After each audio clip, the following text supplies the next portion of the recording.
함께 오시 하나의 말씀, 우리 마태복음 11장 28절에서 30절에 있는 말씀이 되겠습니다. 마태복음 11장 28절에서 30절 우리 같이 한 목소리로 우리 읽도록 하겠습니다. 시작. 수고하고 무거운 짐진 자들아 다 내게로 오라. 내가 너희를 쉬게 하리라. 나는 마음이 온유하고 겸손하니 나의 멍에를 메고 내게 배우라.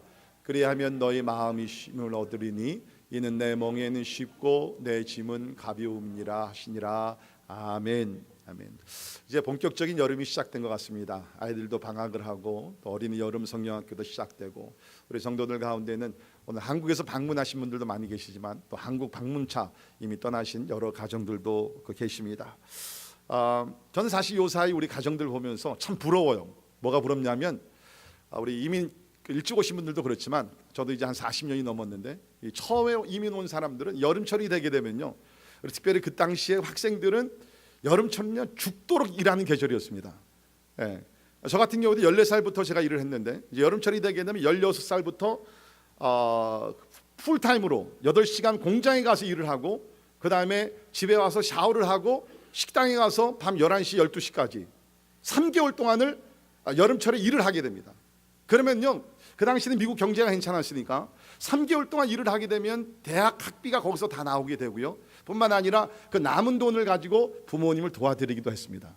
그 저희에게는 여름철 하면 죽도록 일하는 계절이었는데 요새 보면 우리 자녀들이 이제 경제적으로 넉넉하니까 편안하게 여행도 많이 하고 또 쉬기도 하고 또 선머 클래스도 하고, 참 그런 모습을 볼 때에 우리 이민 사회가 많이 발전했다, 하나님의 은혜다, 그러한 감사하는 마음 또 부러운 마음도 없지 않아 있습니다. 여름은 중요한 계절이라고 생각이 됩니다. 대부분의 우리 사람들이 그냥 여름하면 단순히 그냥 season of vacation, 휴가 계절이라고만 생각하는데 물론 휴가를 가야죠. 자, 그러나 여러분 잠시 생각을 해보면 이 여름이라는 거의 석 달, 6, 7, 8월 달 우리 생각을 해보면요, 이게 1년에 그 참 중요한 세 달이 아닙니까? 3개월이라는 시간이 있는 것이에요. 근데 우리가 혹 잘못하게 되면 이 3개월을 그냥 낭비하며 보낼 수가 있다는 거예요. 그러지 않기를 바라지만 우리가 계획을 잘 세우지 아니하면 이 여름이라는 계절이요 별로 우리가 하는 것 없이 그냥 지나가게 된다는 거예요. 여러분 성경에 보면 우리가 세월을 아끼라는 말씀이 여러 곳에 나오는데 우리 에베소 5장에 보면 이런 말씀이 있죠. 그런즉 너희가 어떻게 행할지를 자세히 주의하여 지혜 없는 자같이 하지 말고 오직 지혜 있는 자같이 하여 세월을 아끼라. 때가 악하니라. 자, 이 말씀을 우리가 이 여름이라는 계절을 우리가 적용하면서 읽어봅시다. 그런즉 너희가 여름 기간을 어떻게 행할지를 자세히 주의하여 지혜 없는 자같이 하지 말고 지혜 있는 자같이 하여 여름 세월을 아끼라. 한번 그렇게 읽어보면 여름 계절을 내가 좀 자세히 잘 우리가 그 계획하며 준비를 해야 되겠구나, 그런 생각을 우리가 갖게 되는 것 같습니다. 저는 이번 여름에, 우리 항상 그렇지만 이번 여름에 여러분들이 오늘 설교 말씀 그대로 쉼과 재충전의 계절이 되기를 주의 이름으로 축원합니다. 특별히 우리 미국에서 얼마나 열심히 일을 합니까? 좀 쉼이 필요한 것 같아요. 뿐만 아니라 재충전을 우리가 받아서 또 우리가 9월달 새로운 에커데믹 이어, 새로운 학기 또 새로운 계절이 올 때에 우리 잘 준비된 가운데서 더 나은, 더 알찬, 더 진보가 있는 그런 삶을 살 수 있기를 바랍니다. 자, 오늘 우리 말씀을 중심으로 해서 어떻게 하면 우리가 이 여름철을 좀 지혜롭게 또 생산적으로 프로덕티브하게 보낼 수 있겠는가, 몇 가지 방법을 여러분과 함께 나누도록 하겠습니다. 첫 번째, 우리는 이 계절 동안 전인격적인 쉼을 가져야 합니다. 전인격적인 쉼을 가져야 합니다. 우리 사람들이 여름에 쉬기 위해 휴가를 떠나게 되는데요, 희한한 것은 휴가를 하고 오면 많은 경우에 어떻죠? 더 피곤하죠. 특별히 우리 한국 사람들은요, 저도 한국 사람이지만 우리는 여행할 때에 우리 미국 사람과 굉장히 다르게 여행합니다. 우리는 어떻게 하죠? 시간을 빡빡하게 잡습니다. 제가 여기 14년 전에 와서 놀라운 것이, 여기서 그 나이아가라 폭포 여행 가시는 분들이 이렇게 하신대요. 밤새 운전을 해가지고서 가서 한두 시간 보고서 또 운전해가지고 오신다고 그러더라고요. 우리는 보통 스케줄 그렇게 잡습니다. 우리 저쪽 웨스트 코스로 뭐 그랜드 캐년이나 이런 데 가게 되면 얘기를 들어보면 보통 이제 미국 사람들 가서 한 곳에 가서 한 며칠 동안 있으면서 즐기는데 우리는 어떻게 해요? 그냥 가서 멀리서 가자, 또 다른 곳으로 가자. 계속해서 우리는 빡빡한 스케줄 잡아서 하다 보니까 이게 쉼을 얻지 못하는 가운데 더 피곤해서 그래서 오게 되면 또 휴가를 가야 되는 그러한 어떠한 지혜롭지 못한 결과를 우리가 가지고 오게 되는데, 우리는 이러한 여름철을 통해서 이 안식을 누려야 된다는 거예요. 안식, 쉼을 얻어야 되는데요, 첫째는 육체적인 쉼이 필요합니다. We need physical rest. 하나님은 우리를 창조하시고요, 계속 일하게 만드신 것이 아니라 때에 따라서 우리로 하여금 쉬게 하셨습니다. 이 오늘 28절에 있는 말씀 보면 수고하고 무거운 짐진 자들아 나오죠. 수고하고 무거운 짐진. 이거는 원어로 보게 되면 수고라는 것은요, 내가 열심을 내서 내가 분주하게 살면서 수고하는 것이고, 짐을 진다는 것은 타인에 의해서 내가 아닌데 타인에 의해서 내가 짐을 지면서 사는 것. 아마 여러분들 가운데는 일하시면서 여러분 보스가, 상사가 일을 엄청나게 많이 시킨 분들도 있을 겁니다. 피곤해요. 지치고 있을 때가 있습니다. 그러니까 주님은 오늘 우리에게 주시는 말씀이, 너희 스스로 일을 많이 해서 지쳤던지 아니면 타인의 뜻에 의해서 너희들이 지쳤던지, Come, all of you, 다 와라. 내가 너희에게 쉼을 주리라.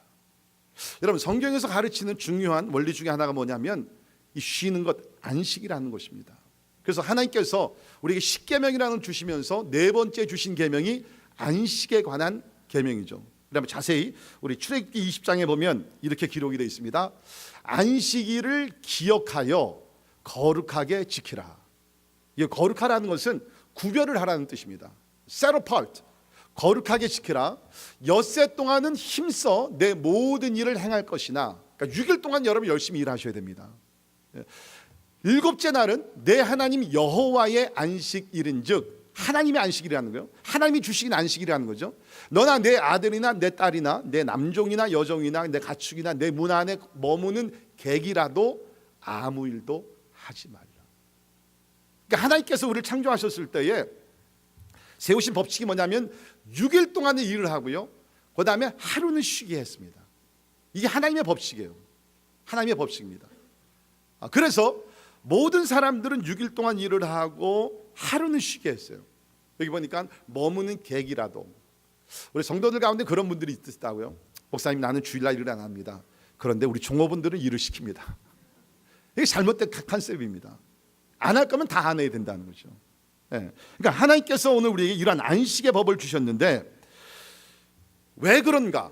그 이유가 참 나옵니다. 그 11절 다음 절에 있는 말씀 보면 왜 우리가 안식을 하라고 얘기하냐면, 이는 설명을 하는 것입니다. 왜 우리가 6일 동안 일을 하고 하루를 안식을 해야 되느냐? 이는, 그 이유가 엿새 동안에 나 여호와가 하늘과 땅과 바다와 그 가운데 모든 것을 만들고 일곱째 날에 쉬었습니다. 여러분, 전능하신 하나님도 6일 동안 일을 하시고 그 다음에 일곱째 날에는 쉬셨다는 거예요. 하물며 전능자도 그렇게 6일 일하시고 하루를 쉬었는데, 우리같이 연약한 사람들이 쉬지 않고 계속 일을 하면은요, If you don't take break, it'll break you. 여러분이 쉬지 않으면요, 결국 여러분께서 다치게 됩니다. 그래서 이건 하나님께 원칙이에요. 이게 안식일의 개념이 하나님으로부터 나왔다는 거죠. 그러므로 나 여호와가 안식일을 복되게 하여. 여러분, 성경에 참 이것이 흔히 나오는 얘기가 아닙니다. 대부분이 하나님께 성경에서 복되게 한다, 복을 준다, 그런 대부분이 사람들을 대상으로 복을 주는 거죠. 아브라함에게 복을 주시고, 이삭에게 복을 주시고, 야곱에게 복을 주시고, 12 자녀들에게 복을. 이것이 대부분 복을 하는 것은 자녀들에게, 사람들에게 주는 것인데, 유난히 여기서 보게 되면 안식일을 복되게 했다. 물론 우리 신약에서는 우리가 이것이 주일로 지키고 있습니다. 그러나 그 안식일의 스피릿, 안식일의 정신과 안식일의 원리, 프린시플은 오늘도 그대로 적용이 된다는 것이죠. 그래서 여러분, 우리가 안식일을 보내는 거죠. 주일을 보내고 있는데, 우리 항상 우리가 주일을 맞이할 때마다 얼마나 복됩니까? 함께 나와서 예배를 드리면서 우리 하나님의 영광을 체험하게 되고요, 우리가 찬양을 통해서 하나님께 영광을 돌리고 우리 영혼이 다시 한번 소생하게 되고, 성도들의 교제를 통해서 서로 우리가 격려하고 서로를 기도해주고 서로 돌아보고, 그 다음에 사실은 우리가 안식일날 쉬면서 해야 되는 것이 있는데 뭐냐면 선한 일을 하셔야 됩니다. 여러분, 미국의 원래 전통은요, 주일날 오후 시간에는 선한 일을 하는 것이 전통입니다. 양로원을 찾아가고 고아원을 찾아가고 어려운 자들, 병든 자들 찾아가면서 하나님의 사랑을 나누는 것이 미국 기독교 전통이에요, 사실은. 그러니까 오늘날 그런 것들 하지 못하는 것이 너무나 안타깝지만, 사실은 그것이 성경에서 우리에게 가르쳐 주시는 안식일에 우리가 그런 것을 하는 거예요. 그러니까 하나님께서 이 날을 복되게 하셨다는 거예요. 그러니까 이 날에 우리가 안식일을 지키지 않는 사람들은 하나님의 복을 놓치는 거예요. 그러니까 여러분 안식일을 지키지 않으면요, 그냥 여러분께서 예배에 한번 빠지는 그런 차원이 아니라 복된 날을 여러분께서 놓치기 때문에 그 다음에 맞이하게 되는 그 다음 주는 굉장히 힘들고 어렵습니다. 제가 뭐 목사라서 이런 얘기하는 게 아니라 여러분 경험하실 거예요. 주일날 우리가 함께 나와서 예배를 충실하게 드리고 안식하고 성도의 아름다운 사랑 교제가 나누게 되면 그 다음 한 주간은요 신납니다. 힘이 넘칩니다. 그러니까 저는 이 주일을 이렇게 생각해요. 우리가 운동을 보게 되면은 전반전이 있고 후반전이 있지 않습니까? 그러면 전반전이 끝나고 나서 후반전이 들어가기 전에 하프타임을 하게 됩니다. 그래서 그 짧은 하프타임이지만 뭐 10분 15분 정도 하프타임이지만 그 시간에 선수들이 락커룸에 들어가서 쉬기도 하고 뭐 옷도 갈아입기도 하고 그다음에 코치를 통해서 또 코칭을 또 전략을 받기도 하고 그래서 다시 나와서 후반전을 뛰는 거예요. 그러니까 하나님께서 우리에게 그걸 그런 개념으로 주신 것 같아요. 6일 동안 열심히 일하고 다시 우리가 7일쯤 쉬면서 하프타임을 가지면서 그 다음 세컨 하프를 또 열심히 뛰게 하기 위해서 하나님께서 우리에게 이러한 안식을 주신다는 것입니다. 그래서 하나님께서 이 날을 복되게 하여 그 날을 거룩하게 하셨다. 특별한 날로 구별을 하셨다는 것입니다. 여러분 하나님의 아들 예수 그리스도도 이 땅에 오셨어요. 우리와 같이 육신을 가지고 오셨기 때문에 사역을 하시면서 종종 예수님도 쉬셨습니다. 마가복음 6장에 보게 되면 예수님께서 제자들을 훈련시키시고 사역을 하시면서 너무나 분주하게 사역을 하시다가 잠깐 쉬시게 되는데요. 성경이 기록하고 있습니다. 이르시되 너희는 따로 한적한 곳에 가서 잠깐 쉬어라. 잠깐. 올해는 아니고요. 잠깐 쉬어라 하시니 이는 오고 가는 사람이 많아 음식 먹을 겨를도 없습니다. 하나님은요 우리를 뭐 같이 그렇게 막 부리시면서 우리가 막 힘들고 피곤하고 지치고 쓰러지고 하는 모습을 보면서 기쁨을 누리시는 하나님이 아니라 하나님은 우리가 쉴 때도 쉬는 모습을 보면서 기쁨을 누리시는 좋으신 하나님이신 줄 믿습니다. 그러니까 우리가 이 안식을 하는 것이 상당히 중요하다. 쉬는 것이 중요하다는 것입니다. 물론 어떤 분들은 대단히 좀 미안하지만 여러분들과 좀 너무 많이 쉬신 분들이 있을지도 몰라요. 그런 분들은 좀 더 열심히 일을 하셔야 됩니다. 그러나 아마 대부분은 우리가 좀 일을 너무 많이 하게 되는, 특별히 우리 동부 지역에 사는 사람들 일을 엄청나게 많이 하잖아요. 그러니까 오늘 말씀 상당히 우리에게 유익한 그런 또 필요한 말씀이 되게 되는데요. 사실 우리가 뭐 밤에 잠을 잔다든지 우리가 이렇게 뭐 휴가를 좀 간다든지 아니면 뭐 안식년을 좀 간다든지 이게 참 어려워요. 그러나 우리 그때요 우리는 이런 안식을 하게 되면 육신의 안식을 하게 되면서 두 가지의 진리를 기억해야 됩니다. 첫째는 뭐냐면 하나님을 신뢰하며 안식을 해야 돼요. 하나님을 신뢰하며. 아마 여러분들 가운데는 지금 올해 이 패밀리 베케이션을 갈까 말까 그런 생각을 가신 분들이 있습니다. 내가 만약 가게를 하루 이틀 3일 일주일 동안 문을 닫게 되면 그 데미지가 엄청난데, 그렇죠? 내가 지금 연구한 일을 며칠을 내가 손을 놓게 되면 큰일이 나게 되는데, 그래서 여러분에게도 쉼이 필요하고 가족 시간도 필요한 것을 그런 니들을 필요성을 다 알지만은 현실에 묶여가지고서 용기를 내지 못해서 쉬지 못하신 분들이 계실지 모르겠어요. 다시 말씀드립니다. 게으르신 분들은 일을 더 열심히 하셔야 돼요. 그러나 너무 일을 많이 하신 분들은요 하나님을 신뢰하시면서 하나님께서 책임을 져 주실 것이라는 믿음을 가지시고 주 안에서 안식을 누리기를 바랍니다. 아멘. 그 믿음이 필요한 것이에요. 진짜로 하나님께서 안식을 주시는 하나님이기 때문에 우리가 주 안에서 지혜롭게 안식을 할 때에 하나님께서 그 모든 뒷일을 책임져 주신다는 것입니다. 여러분 사실 생각을 해보면 하나님이 우리를 오묘하게 만드셨어요. 왜냐하면 하루 24시간인데 그 중에 하나님께서 3분의 1 거의 8시간을 잠을 자게 만들었거든요. 생각해보면 그 시간에 우리가 그렇죠 한 4시간만 잠을 자고 아니면 아예 잠을 자지 않고 그냥 하나님께서 24시간 계속 일만 하게 하셨다 그러면 아니나 뭐 그렇게 하실 수도 있겠죠. 그러면 어땠을까? 제가 대학교 있을 때 닥터 헐브라고 그 기계공학과 교수가 있었는데 닥터 헐브 이분은요 하루에 거의 16시간 20시간을 일을 하시던 분이에요. 연구하시고 일하시던 닥터 얼. 뭐 다른 건 안 하고 연구하고 가르치고 책 쓰시고 그런 것만 하신 분이에요. 근데 결국 그렇게 다 보니까 아내가 그 가정을 떠나게 되었고 여러 가지로 많은 그 어려움을 겪게 됐어요. 물론 이제 그런 위기를 통해서 주님을 만났고 새롭게 되고 떠났던 아내도 돌아오게 되고 가정이 회복됐지만 아무리 우리가 좋은 일이라 할지라도 우리는 때에 따라 쉬어야 된다는. 자, 시편 127편 2절에 보면 이런 말씀이 있습니다. 너희가 일찍이 일어나고 늦게 누우며 수고의 떡을 먹음이 헛되도다. 이거는 뭡니까? 하나님의 주시는 안식을 누리지 아니하면서, 오늘날로 얘기하면 과로하면서 일을 하면 그것이 결국에 가서는 헛된 일로 끝날 수 있다는. 그러므로 여호와께서 그의 사랑하시는 자에게는 잠을 주시는도다. 이제 여러분께서 얼마나 하나님의 사랑을 많이 받고 계신지 알겠죠. 특별히 밤에 잠을 잘 주무시는 분들, 이렇게 누우면 금방 이렇게 코를 고시면서 주무시는 분들, 저도 사실 그렇습니다. 저도 누우게 되면 한 몇 분 안 가, 그냥 떨어집니다. 저는 하나님이 저를 무진장 사랑하는 줄 알았더니 우리 이관호 장로님 더 사랑하시더라고요. 선교지 가면 금방 떨어져요. 잠을 얼마나 잘 주무시는지. 저희 북쪽 동네에서 목회하시는 우리 형님이 계시는데 하나님께서 저 형님을 되게 사랑하시더라고요. 제가 얘기를 들었는데 한 번은 JFK 공항에서 한국까지 한 14시간 걸리지 않습니까? 가는데 한 번도 깨지 않고 그냥 자면서 갔대요. 동행하시던 장로님이 죽은 줄 알았대요. 여러분, 잠을 잘 자는 거, 잘 쉬시는 것 하나님의 축복인 줄 믿습니다. 그러니까 하나님을 우리가 신뢰하면서 우리가 안식을 누려야 되고요. 그 다음에 더 중요한 이유가 있는데, 우리 이렇게 육체적으로 쉬면서 영원한 안식을 바라봐야 합니다. 영원한 안식. 사실 성경에서 보게 되면 이 안식일이 나오고 안식년이 나오고 그 다음에 50년마다 오게 되는 희년이라는, Year of Jubilee, 희년이라는 것이 나오는데, 이 모든 것은 사실은요 그 자체보다는 우리가 앞으로 들어가게 될 영원한 안식을 바라보게 하기 위해서 그림자 같은 것을 주신 것이에요.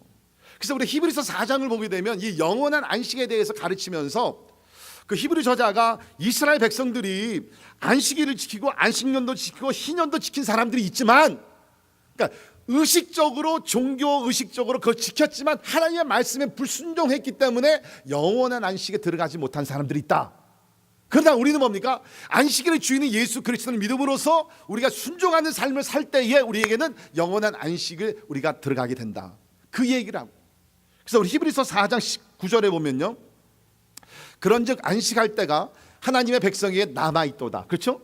그러니까 미래에 있는 사건입니다. 안식할 때가 하나님의 백성에게 남아있도다. 이미 그의 안식에 들어간 자는, 다시 말해서 구약시대 때 예수를 장차 오신 메시아를 믿고 들어간 자들, 하나님이 자기의 일을 쉬심과 같이 그도 자기의 일을 쉬느니라.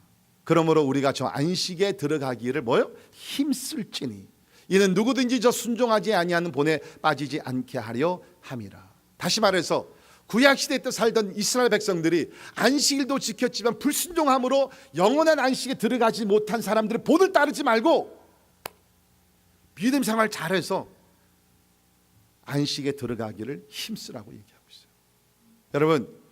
여러분이 앞으로 영원토록 안식하면서 아름다운 복된 삶을 살기를 원하면 예수 잘 믿으시기를 주의 이름으로 축원합니다. 여러분, 지옥 가면 안식이 없어요. 여러분, 그거 기억하셔야 돼요. 지옥에도 안식이 없어요. 고통밖에 끊임없는 고통밖에 없다는 것이. 그래서 우리는 육체적인 안식을 누리면서 하나님을 신뢰하시고요, 그 다음에 뭡니까? 장차 우리가 들어가게 될 영원한 안식을 바라봐야 된다. 자, 그런데 우리가 육체적인 안식뿐만 아니라 두 번째는 정신적인 마음의 안식이 필요합니다. 그래서 우리 오늘 말씀 보면 29절에 나는 마음이 온유하고 겸손하니 나의 멍에를 메고 내게 배우라. 그리하면 너희 마음이 쉼을 얻으리니. 마음의 쉼을. 그러니까 여러분, 사실 우리가 좋은 휴양지에 가서 우리가 며칠 몇 주 쉬고 온다 할지라도 내 마음이 쉼을 얻지 않으면요, 사실은 그 휴가는 별로 의미가 없는 거예요. 중요한 것은 뭡니까? 마음의 쉼을, 마음의 안식을 얻어야 돼요. 마음의 평강을 누려야 돼요. 그런데 우리가 어떻게 그러면 우리가 마음의 쉼을 얻을 수 있느냐? 여기 있는 말씀에 나의 멍에를 메고 내게 배우라. 그리하면 너희 마음이 쉼을 얻으리니. 지금 아이오닉한 그런 말 같죠. 아니 배우고 무슨 뭐 멍에를 메는 것이 어떻게 더 힘들고 피곤하게 되는 삶이 아닙니까? 라고 우리가 질문을 던질 수 있지만 예수께서 이 말씀을 주셨던 게 뭡니까? 이 멍에라는 것은 그 당시에 이제 예를 들면 밭을 갈 때에 소 두 마리가 이제 함께 이 멍에 욕이죠. 나무로 만든 욕. 그 멍에를 메고 같이 이제 길을 가는 것이죠. 그러니까 예수님께서 나의 멍에를 맨다는 것은 주님께서 주도권을 가지시고 주님과 우리가 하나가 되어서 영적인 교제를 친밀감을 함께 나누면서 함께 갈 때 또 배운다는 것은 뭡니까? 뭐 우리가 요새 배운다는 것은 굉장히 막 머리를 싸매고 막 이런 것이지만 성경에서 얘기하는 사실은 제자 훈련에서 배운다는 것은 뭐예요? 함께 삶을 사는 것이에요. 그러니까 예수님께서 나의 멍에를 배운다는 것은 무슨 학교에 가서 막 그런 게 아니라 예수님과 짝이 되어서 예수님과 동반자가 되어서 예수님과 함께 삶을 나누는 것이에요.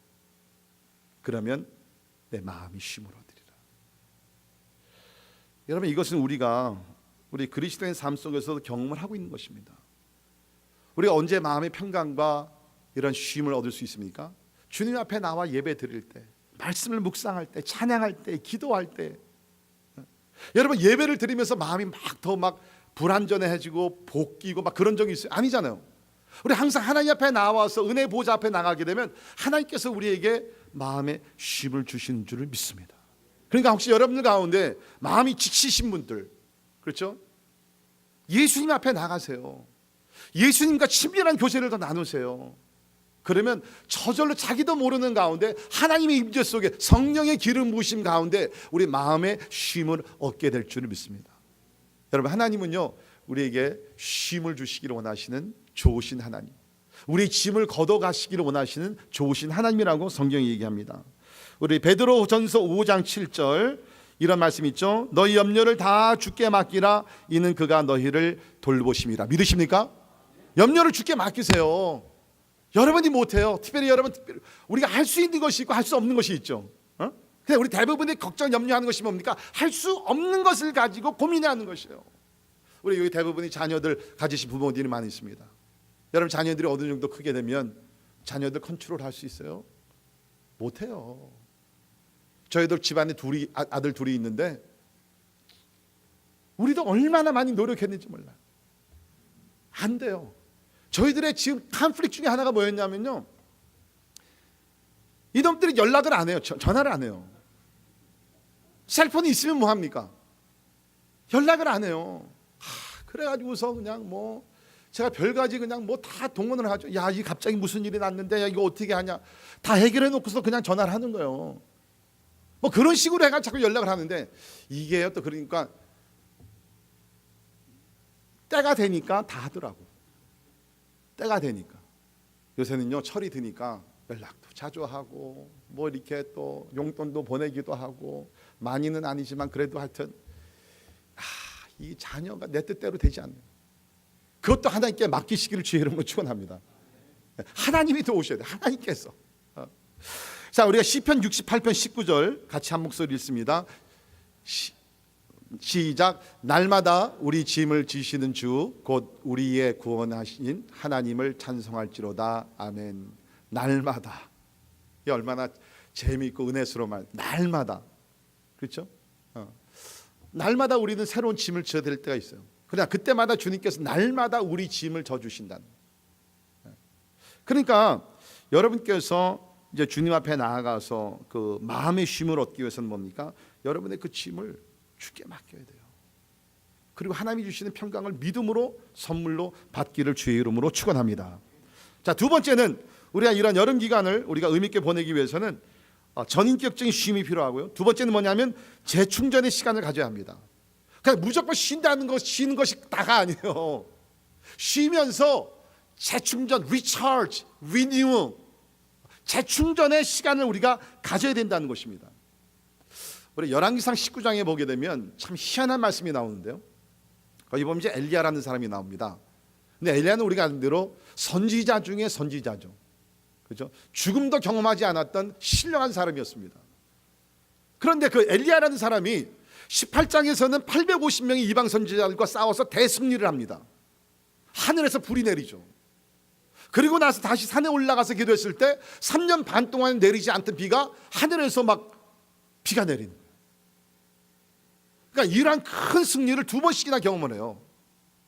그런데 19장에 가서는 어떻게 되죠? 완전히 다른 모습의 엘리야를 보게 됩니다. 아합 왕 그 부부가 이 뭡니까? 엘리야를 죽이겠다고 막 공갈 협박을 막 하게 됩니다. 근데 그렇게 강했던 엘리야가 지치니까 그런 사역을 하면서 너무 지치니까 그러한 공갈 협박의 소리를 듣고서 멀리 도망을 가요. 멀리 도망을 가가지고서 로뎀 나무 밑에 앉아가지고서 뭐라 그러죠? 하나님을 향해서 하나님 내 생명을 취해달라고. 쉽게 얘기하면 나를 죽여달라는 거예요. 내가 너무나 힘들고 지쳐 싸우니 내 생명을 거두어 달라고 하나님께 부르짖어요.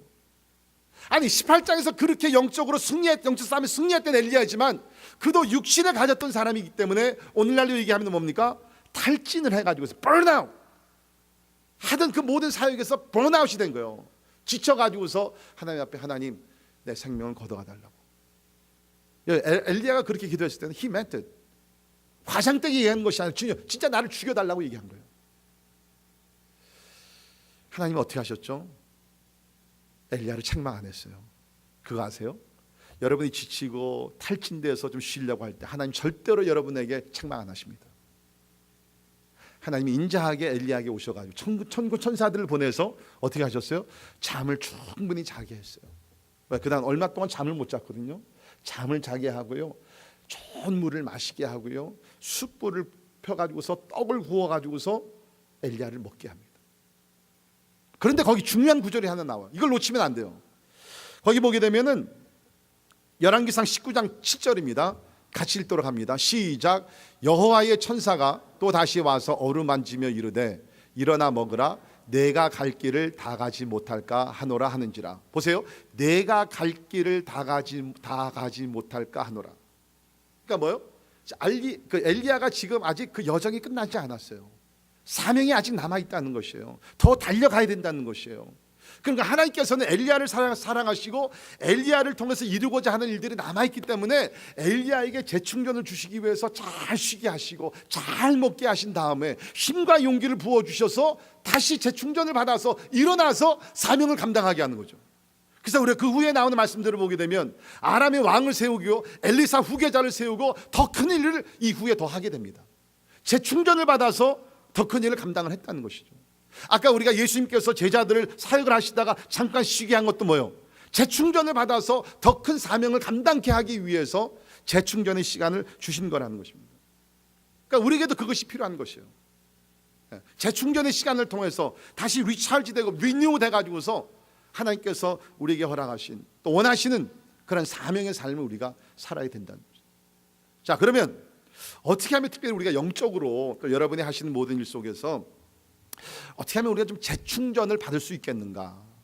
제가 몇 가지 제안을 드립니다. 첫째는 여러분의 영혼을 재충전할 수 있는 감동적인 책들을 읽으십시오.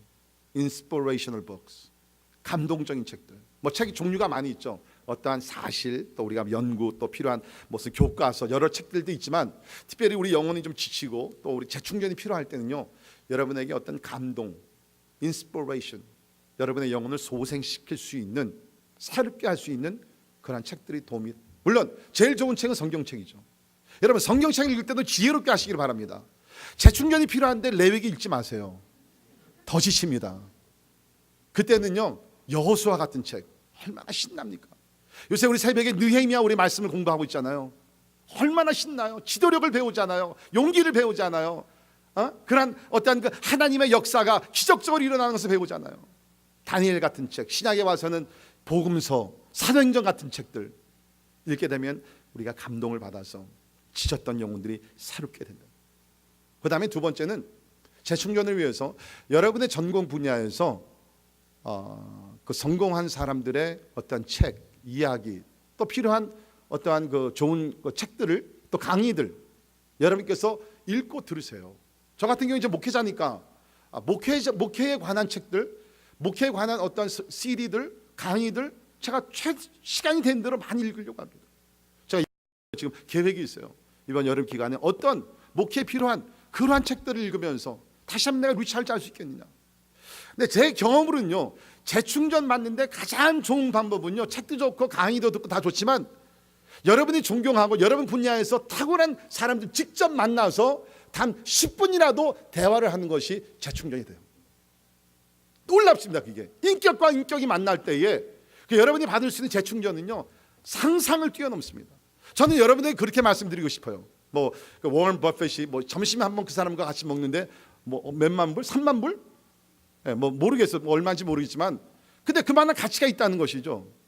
그러니까 저는 여러분께서 진짜 여러분의 삶에 어떠한 진보를 원하시고 변화를 원하시고 발전을 원하시면요, 여러분 전공 분야에서 최고 가는 지도자들, 그런 사람들을 돈이 들더라도 만나세요.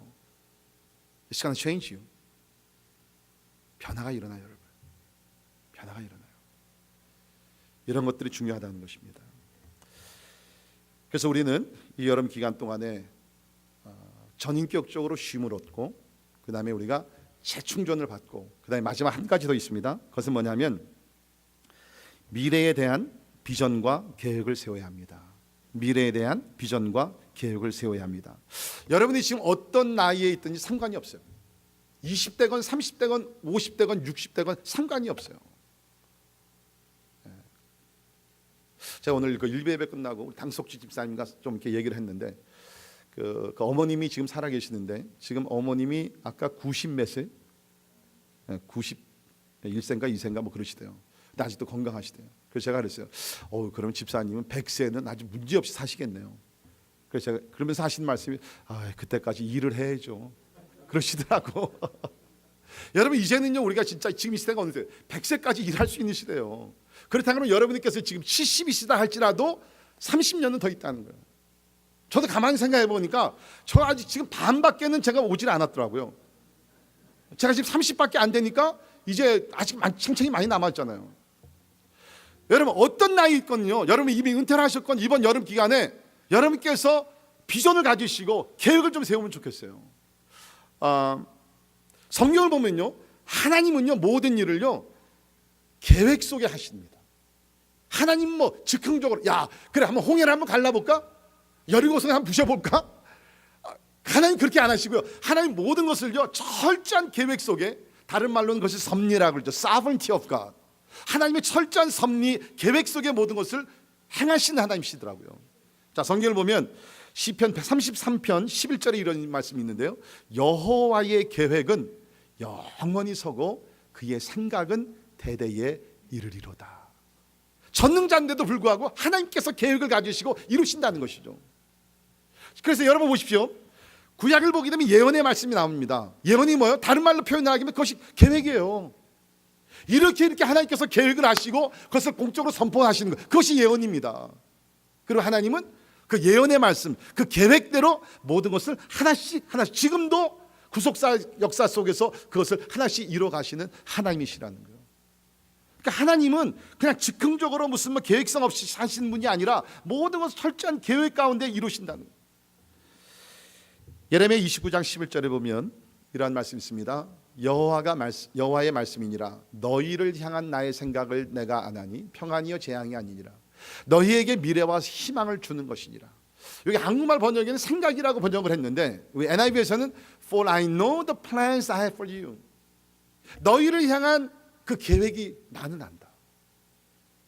지금 이 말씀은요, 과거 이스라엘 백성들이 죄를 범해서 바벨론으로 끌려간 그 백성들을 놓고 얘기한 것이거든요. 그러니까 지금 이스라엘 백성들은 뭡니까? 미래에 대한 소망을 다 잃어버렸어요. We have no future. 우리에게는 절망밖에 없어요. 멸망밖에 보이질 않아요. 그런 백성들에게 하나님께 주시는 말씀이 No, I have planned for you.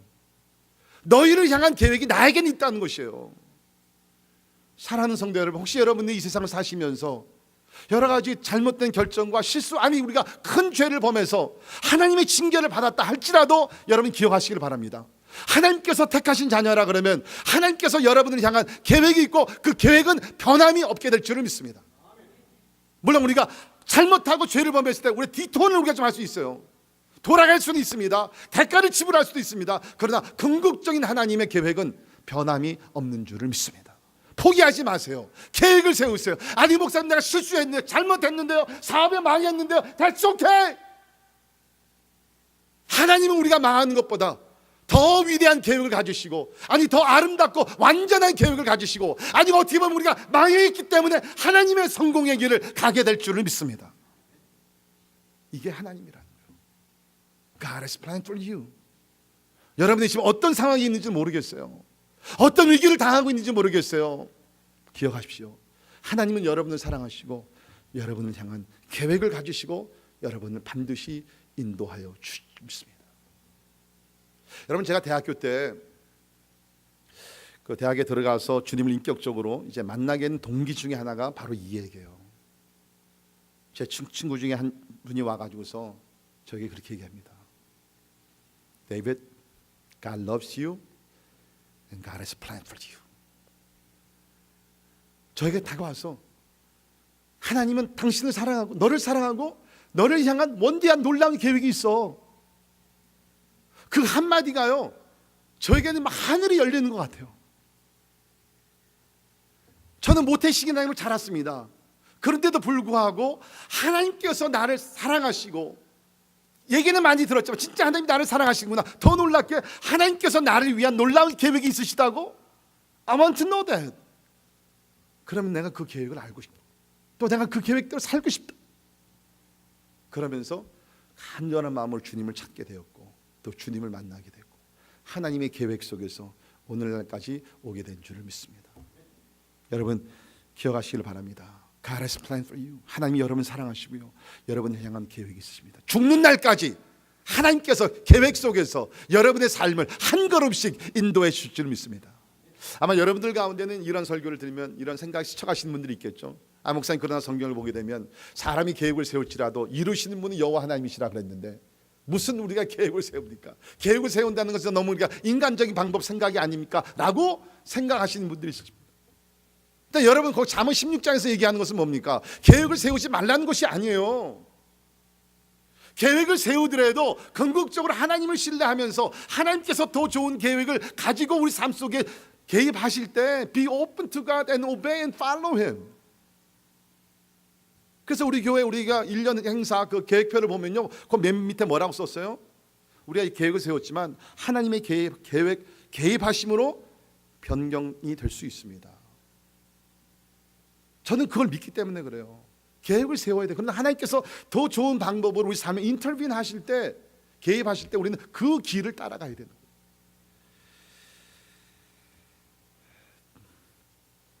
그렇기 때문에 사도 바울도 보게 되면 이런 하나님을 신실하게 믿었던 사람이기에 모든 일을 계획성 안에서 했던 것을 보게 됩니다. 예를 들면 고린도후서 1장 15절에 보면 내가 이 확신을 가지고 너희로 2번 은혜를 얻게 하기 위하여 먼저 너희에게 이르렀다가 너희를 지나 마게도냐로 갔다가 다시 마게도냐에서 너희에게 가서 너희의 도움으로 유대로 가기를 뭐 했어요? 계획하였으니. Do you see? 바울이 신령한 사람이었어요. 성령 충만한 사람이었어요. 성령의 인도하심을 받는 사람이었어요. 그런데도 불구하고 뭡니까? 나름대로 계획을 세워서 진행을 했다. 물론 우리가 사도 바울의 삶을 보게 되면 어떤 경우에는 계획을 세웠으나 하나님께서 더 좋은 계획으로 개입하셔서 바꾸실 때가 있었죠. 우리 사도행전 16장에 보게 되면 2차 선교를 하게 되면서 처음에는 아시아 쪽으로, 아시아 마이너죠, 아시아 쪽으로 가서 복음을 전하고 하나님께서 문을 막으셨어요. 또 북쪽으로 비두니아로 올라가려고 합니다. 문을 막으십니다. 계획에 문제가 생긴 것이죠. 그러나 뭐요? 하나님께서 더 좋은 계획으로 마게도냐라는 유럽의 계획을 가지시고 하나님께서 좁은 길로 인도하신다. 그러면 우리가 그 말씀을 보게 되면서 바울은 처음부터 그러면 비두니아나 아시아로 갈 계획을 세우면 안 됐다고요? 아닙니다. 절대로 아니라고 저는 봐요.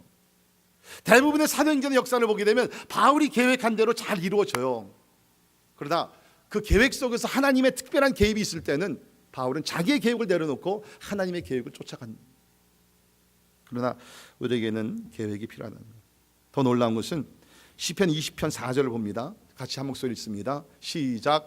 내 마음의 소원대로 허락하시고 계획을 이루어 주시기를 원하노라. 이게 우리 하나님이에요. 내 마음의 소원대로 허락하시고 여러분의 소원이 뭐예요? 우리 어렸을 때는 소원이 다 똑같았어요.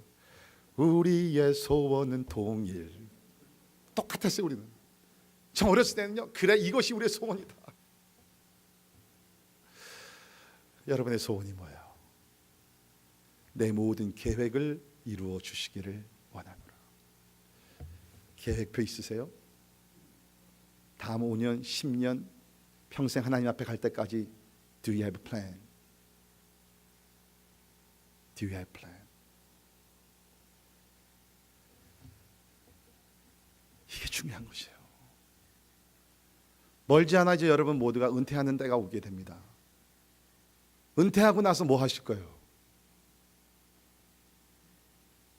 저는 오래전에 은퇴 계획을 지금 세우고 있어요.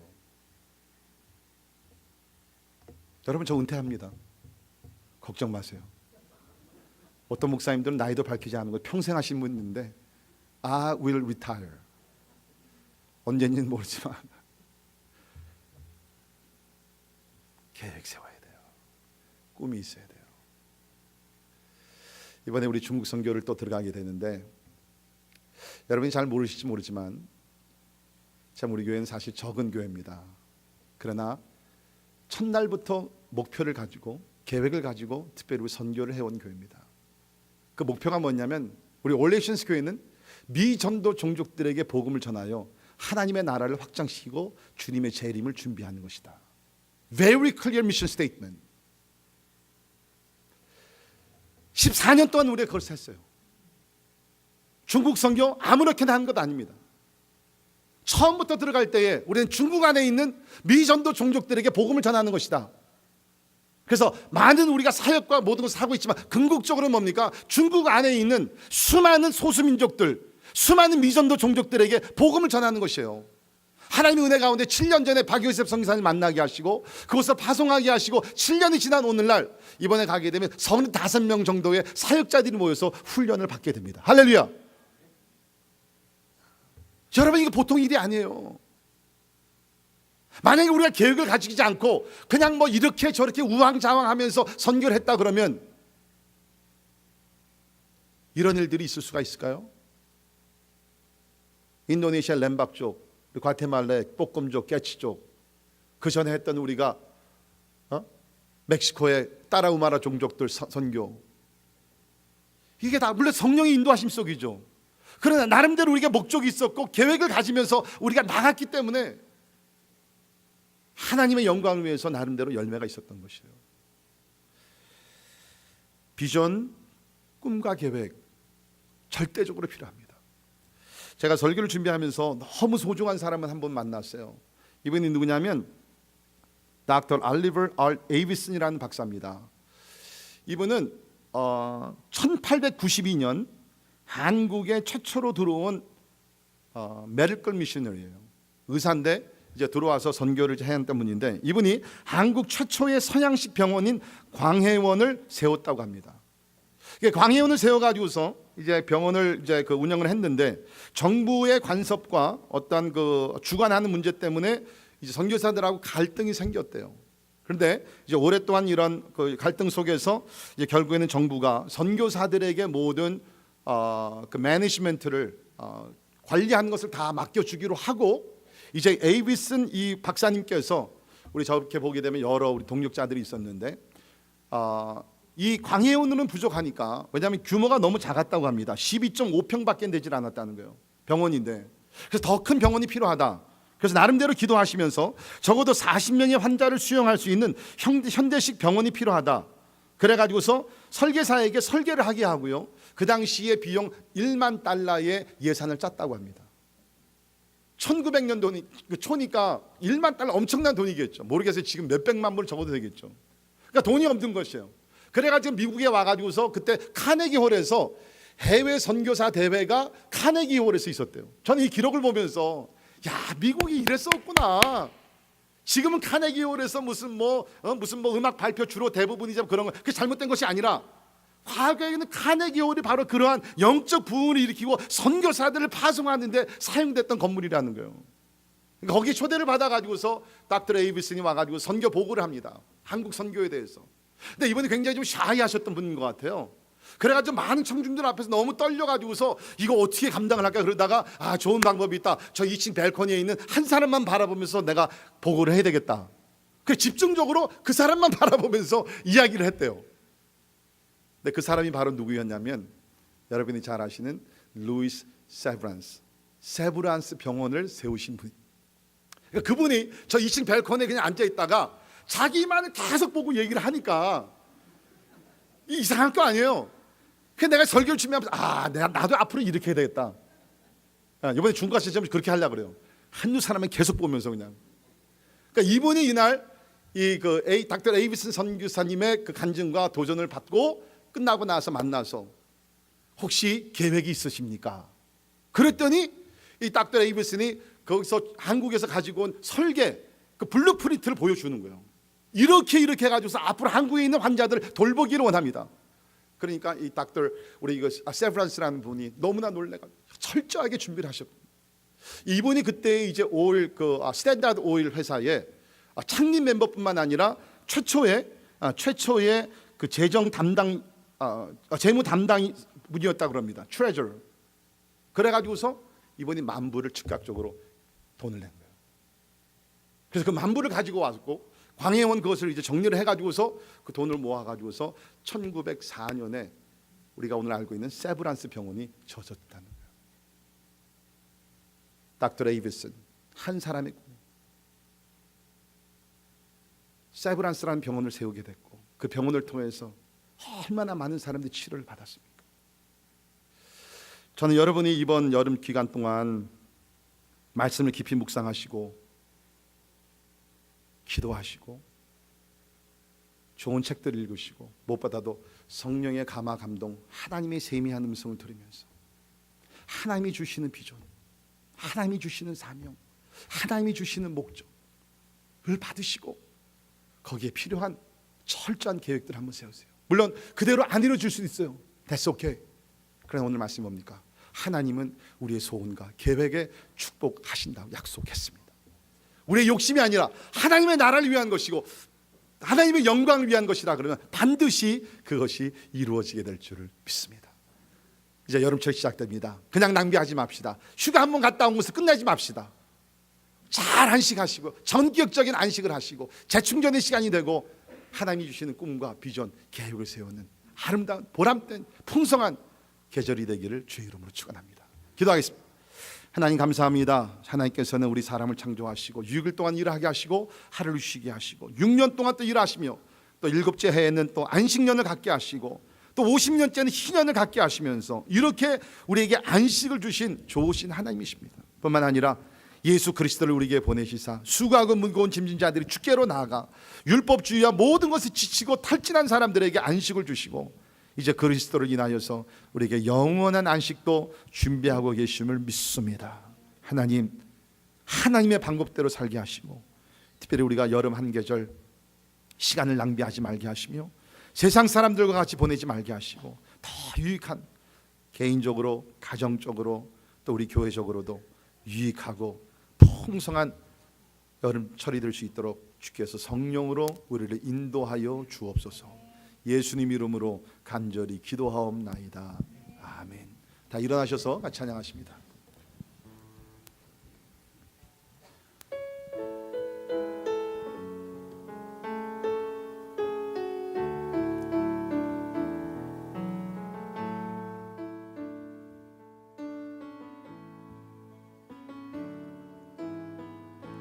주께 가오니 날 새롭게 하시고 주의 은혜를 부어주소서.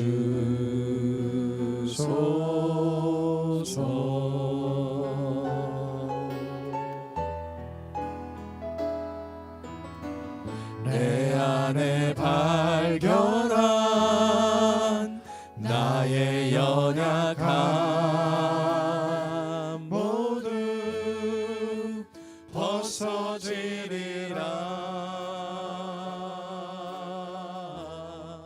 주의 사랑으로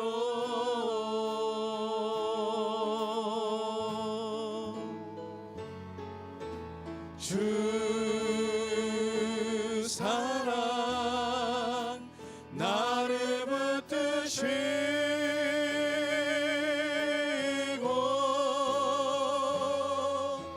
주 곁에 날 이끄소서.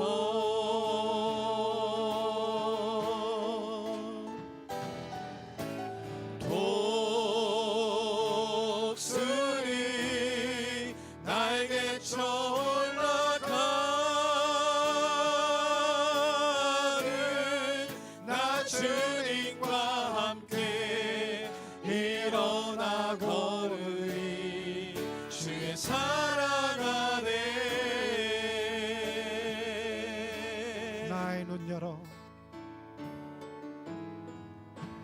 나의 눈 열어 주를 보게 하시고 주의 사랑을 알게 하소서.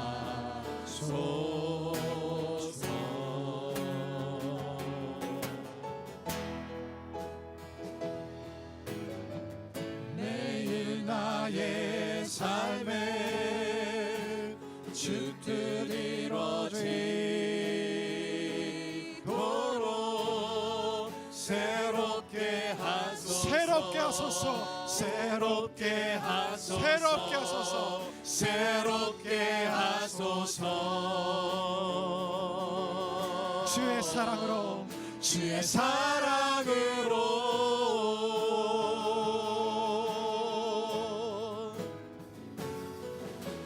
주 사랑 나를 붙드시고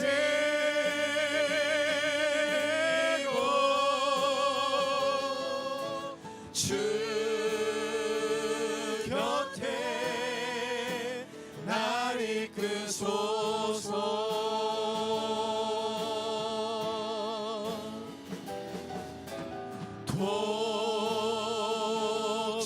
독수리 날개쳐 올라가듯 나 주님과 함께 일어나 걸으리 주의 사랑 안에. 주 사랑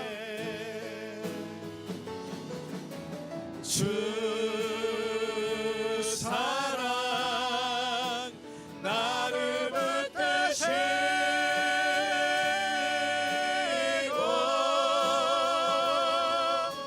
주 곁에 날 이끄소서. 독수리 독수리 날개쳐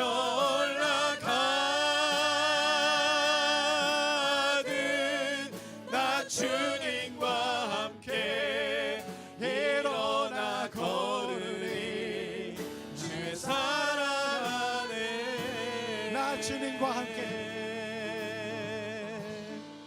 나 주님과 함께 일어나 걸으리 주의 사랑 안에.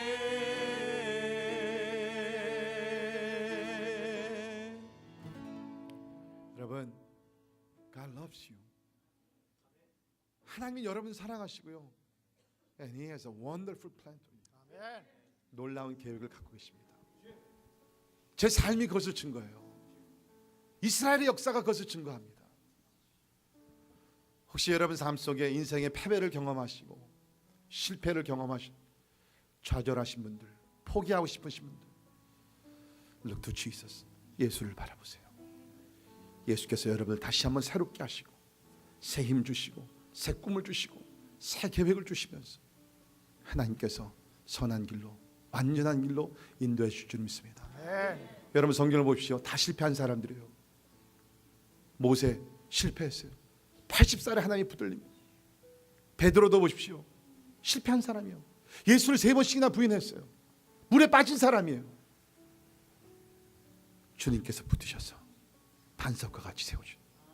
바울 실패한 사람이요, 예수를 핍박한 사람이요, 사람을 죽인 사람이에요. 주님께서 붙으셔서 새로운 계획을 가지시고 이방 선교를 위해서 사용하신 분입니다. 하나님은 여러분을 위해서 계획을 가지시고요, 이제 기도할 때 하나님께서 여러분의 계획을 알게 하시고 그 꿈과 목적과 그 계획을 축복해 줄 줄 믿습니다. 우리 한번 시간 통성으로 기도하시면서, 주님, 참 하나님의 뜻, 하나님의 섭리, 하나님의 목적, 하나님의 계획 가운데 살기를 원합니다.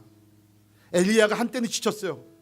그러나 하나님께서 다시 한번 재충전시키시고 더 큰 사명을 가지시고 인도하셨습니다. 오늘 우리들 가운데 그 재충전의 시간이 필요하신 분들 계시겠죠. 주님, 특별히 이 여름 기간을 통해서 내 영혼을 새롭게 하시고 우리 가정을 새롭게 하시고 우리 자녀들을 새롭게 하셔서 하나님의 뜻 가운데 나가게 하여 주옵소서. 우리 한번 통성으로 한번 같이 기도하도록 기도하겠습니다. 고마우신 하나님 아버지, 은혜와 사랑이 나여 감사합니다. 주님 아버지, 이해하시고 우리 하나님 아버지 같이 해주시기를 간절히 기도합니다.